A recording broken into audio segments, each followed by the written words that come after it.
बेहतर मछली पालन करने के लिए नर्सरी तालाब की भी तैयारी की अहम भूमिका होती है। ये हमारा नर्सरी का तालाब है। ये 100 फीट लंबा और 100 फीट चौड़ा 10,000 स्क्वायर फीट का है।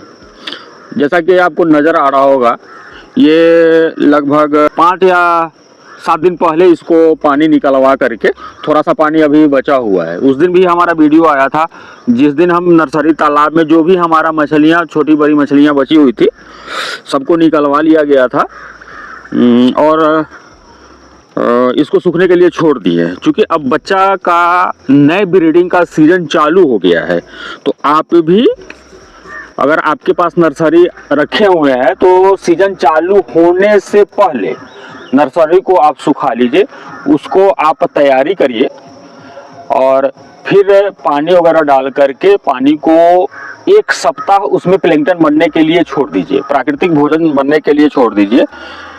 1 सप्ताह पानी डालने के बाद जब आपके तालाब में प्राकृतिक भोजन मछलियों के लिए तैयार हो जाए, उस समय आप उसमें बच्चा डाल सकते हैं। और ये जैसा कि आप देख सकते हैं, इसको सुखाया गया और जिस समय हम लोग पानी निकलवाए, सारे मछलियों को निकलवा लिए, जो भी बच्चे थे हम अपने बड़े वाले तालाब में ट्रांसफ़र कर दिए। और इसमें सिंघी मछली, उस समय भी हम लोग का वीडियो आया था, आप देखे होंगे शायद, काफ़ी मात्रा में इसमें सिंघी के भी बच्चे हम लोग डाले हुए थे और वो बच्चा इसमें काफ़ी बेहतर ग्रोथ आया। तो बीच में हम एक जानकारी और आपको देना चाह रहे हैं कि जब भी आप मछली पालन करते हैं, खास करके यहाँ के किसान बिहार के हो, यूपी के हो, छत्तीसगढ़ के हो, बंगाल के हो, आंध्र प्रदेश के हो, रोहू, कतला और मृगल, साथ में ग्रास कार्प, कॉमन कार्प, अब तो अमूर कार्प आ गया है, सिल्वर कार्प, इन सारे मछलियों का तो बेहतरीन ढंग से आप लोग पालन कर ही रहे हैं। लेकिन हम आपको ये बताना चाह रहे हैं कि जिस तालाब में भी आप रोहू, कतला, ग्रास, सिल्वर, कॉमन का पालन कर रहे हैं, अगर आपको अपना इनकम बढ़ाना है तो आप सिंघी मछली के बच्चे भी स्टॉक कर सकते हैं। उसी तरह से रोहू, कतला के साथ आप टेंगरा मछली के बच्चा स्टॉक कर सकते हैं, है ना। तो ये सब आप करके अपने आमदनी को 4 गुना तक बढ़ा सकते हैं, प्रॉफिट को बढ़ा सकते हैं। अब हम नर्सरी के पॉइंट पर आते हैं। तालाब की तैयारी के लिए अहम भूमिका है आपके मछलियों के ग्रोथ के लिए। पहला नंबर है कि नर्सरी ही काफ़ी महत्वपूर्ण चीज़ है। आपका कल्चर कैसा होगा, यानी आप अपने बड़े वाले तालाब में से 1 किलो 1.5 किलो साइज कितने दिनों में करते हैं, उसके लिए आपके नर्सरी तालाब की अहम भूमिका है। इट मीन्स कि नर्सरी में आप बच्चा 1 इंची का स्टॉक कर लीजिए, या फिर बहुत सारे लोग स्पॉन भी स्टॉक करते हैं, तो स्पॉन स्टॉक कर लीजिए और 6 महीने 7 महीने उसमें छोड़ दीजिए। अगर आप स्पॉन डाल रहे हैं तो 6 महीने आपको छोड़ना पड़ेगा। 100 ग्राम और 50 ग्राम के मध्य में जब सारे बच्चे आपके हो जाते हैं, उस पोजीशन में आपके बच्चे तैयार हो जाए, फिर कल्चर वाले तालाब में, ग्रो आउट तालाब में उसको ट्रांसफ़र करिए और 6 महीने के बाद उसको 1 किलो साइज करके निकालते जाइए। जब नर्सरी आपका खाली हो जाता है, ग्रो आउट तालाब में बच्चे ट्रांसफ़र कर देते हैं, उसके बाद एक बार फिर से उसी पानी में, फिर आपको सुखाना नहीं है, उसी पानी में कुछ सैनिटाइज़र वगैरह का प्रयोग आप करिएगा।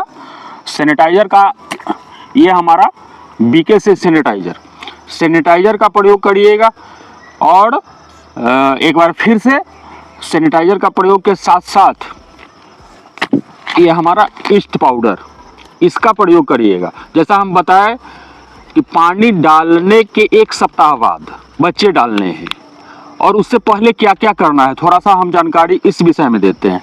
ये सैनिटाइज़र तो हो गया। मछली में किसी तरह का इन्फेक्शन या इसमें कीड़े मकोड़े, छोटे छोटे जीव जंतु जो भी हो, जो आपके तालाब में पलने वाली मछलियों के लिए अनवांछित है, जिसका कोई आवश्यकता है नहीं, उसको जड़ से ख़त्म करने के लिए ये हमारा सैनिटाइज़र, इसको यहाँ हम डाल देते हैं। इसका तो एक अहम भूमिका है ही आपकी मछलियों के लिए। और ये ईस्ट पाउडर, ये 1 kg का पैकेट है। अब जैसे हमको ये तैयारी इसको करना है, सूख जाएगा, तो हम क्या क्या कैसे तैयारी करेंगे। पानी डालने से पहले ये बीच वाले एरिया में, जैसा जहाँ पे आप देख सकते हैं, कि अभी भी कुछ पानी रुका हुआ है। यानी सबसे ये पूरे जो 10,000 स्क्वायर फीट का मेरा नर्सरी पॉन्ड है, तालाब है, सबसे निचला एरिया वो है। वहाँ पे आपको 1 ट्रॉली गाय का गोबर डाल देना है, या गाय का गोबर अवेलेबल नहीं है तो भैंस का भी गोबर चलेगा, कोई दिक्कत नहीं है। 1 ट्रॉली गाय का गोबर आपको डाल देना है। 50 किलो इसमें सरसों की खली आपको डाल देना है। 50 किलो मिनरल मिक्सचर भी डाल देना है, 50 किलो आपको सिंगल सुपर फॉस्फेट डालना है। 50 किलो यूरिया डालना है।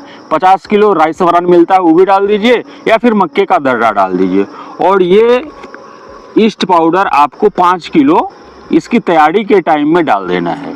और पहले क्या करना है, जिस समय तालाब सूखा हुआ है, ये सब डालने के बाद सबसे निचला एरिया जो आपके तालाब में होगा वहाँ पे डाल करके कुदाल वगैरह की सहायता से, किसी लेबर के माध्यम से, या आप खुद कर सकते हैं, कोई दिक्कत नहीं, सबको मिला देना है।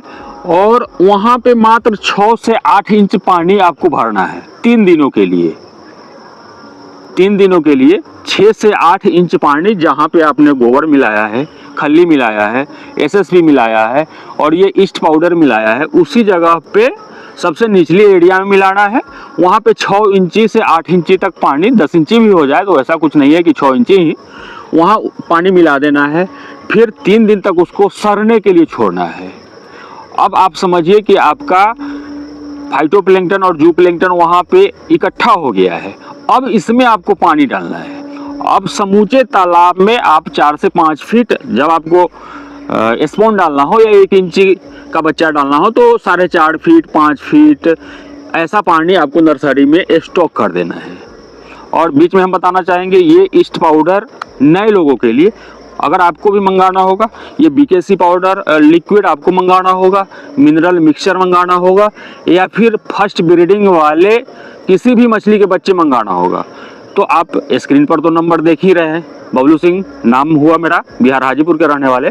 मेडिसिन का हमारा काम हाजीपुर बिहार में होता है, बच्चा का काम कोलकाता के नेहाटी जगह में होता है। ऑल ओवर इंडिया हम लोग सप्लाई देते हैं। कोलकाता से आपके नज़दीक में जो बड़े वाला रेलवे जंक्शन होता है वहाँ तक हम बच्चे भेजते हैं, और मेडिसिन आपके घर तक पहुँचता है पोस्ट ऑफिस के माध्यम से। कैश ऑन डिलीवरी का हमारा प्रावधान हो गया है, परंतु हम 20% पेमेंट पहले लेते हैं। 20% आपका पेमेंट आ जाता है आपके यहाँ तक 1 सप्ताह में। ये जो भी मेडिसिन की अगर आपको आवश्यकता होती है तो हम भेजवा देते हैं। तो प्लीज़ आप इसी तरह से नर्सरी तालाब की तैयारी करिए। नर्सरी तालाब की तैयारी करना हो या बड़े वाले तालाब की तैयारी करना हो, हम एक चीज़ बताना चाहेंगे, यहाँ बिहार में, यूपी में बहुत सारे ऐसे किसान हैं जिनके पास नर्सरी होता नहीं है। हमको पता है, आप लोगों का 200 250 कॉल डेली अटेंड करते हैं, तो उसमें मात्र 2 से 5% लोग ऐसे हैं जो जिनके पास नर्सरी तालाब है। वे तो नर्सरी में ही रोहू कतला का पालन करना शुरू कर देते हैं। ऐसा गलती आप मत करिएगा। अगर छोटा तालाब आपके पास है तो छोटी मछली, सिंगी वगैरह का पालन करिए, टेंगरा का पालन करिए, पावदा का पालन करिए, देसी मांगुर का पालन करिए। छोटा एरिया में छोटा मछली करेंगे तो ग्रोथ मिलेगा। छोटे एरिया में रोहू कतला का बच्चा स्टॉक कर देंगे, उसमें भी बगैर तैयारी किए हुए, बिना ईस्ट डाले हुए, बिना खल्ली डाले हुए आप बच्चा स्टॉक कर देंगे, उसमें भी स्पॉन डाल देते हैं। आप लोगों के दिमाग में हर समय यह रहता है कि कम से कम लागत में आपका प्रोडक्शन बेहतर हो।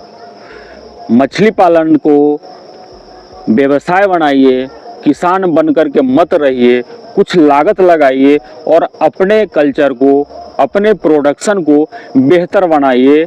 आप देख सकते हैं ये हमारा नर्सरी तालाब रेडी हो रहा है, कहीं कहीं यहाँ दरार हो गया है, तो इस तरह का आप भी करिए। अभी भी 8 से 10 दिन लगने वाला है, क्योंकि जनवरी महीने का 26 जनवरी है और बहुत ज़्यादा धूप नहीं हो रहा है। धीरे धीरे टेम्परेचर बढ़ेगा, वो भी पानी सूखने वाला है, मेरा दरार निकल आएगा।